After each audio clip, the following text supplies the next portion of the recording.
Barrister রুমিন ফারহানা মুগ্ধ হয়ে আমার বক্তব্য শুনেন আমি খুব কৃতার্থ হলাম। জনাব রুমিন ফারহানা, এখানে জনাব বলে ফেললাম,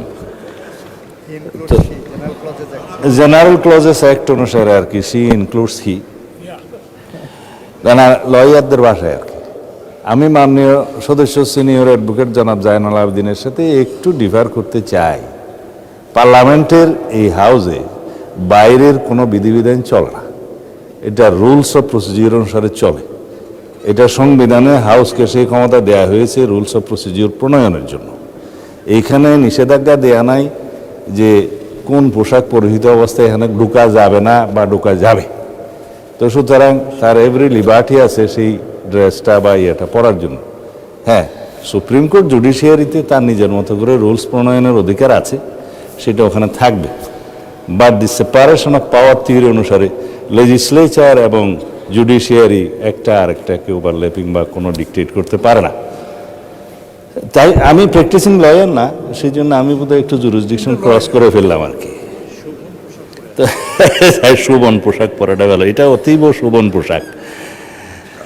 ব্যারিস্টার রুমিন ফারহানা মুগ্ধ হয়ে আমার বক্তব্য শুনেন আমি খুব কৃতার্থ হলাম।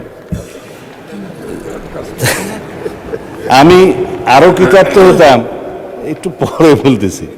গত পরশু দেশের আইনশৃঙ্খলা পরিস্থিতি যেভাবে উন্নত হয়েছে সেটা ডাটা সহ, ক্রাইম রিপোর্ট সহ, খাতোয়ারি বর্ণনা এখানে দিয়েছিলাম। সম্ভবত আমার ওই মুগ্ধকর বক্তব্যটা আপনি সেদিন হয়তো শুনতে পারেন না, হতে পারে।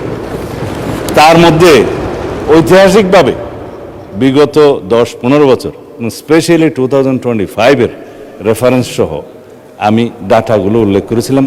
ইন শর্ট দ্যাট খুনের চিত্র এই, ধর্ষণের চিত্র এই, নারী ও শিশু নির্যাতনের চিত্র এই, ডাকাতির এই সংখ্যা হিসাবে দিয়েছিলাম মাসওয়ারি। তাতে করে ঐতিহাসিকভাবে এই বর্তমান সরকারের দায়িত্বে আসার পর থেকে এই পর্যন্ত সমস্ত ডাটায় আমরা ঐতিহাসিকভাবে এগিয়ে আছি, মানে উন্নত আছে।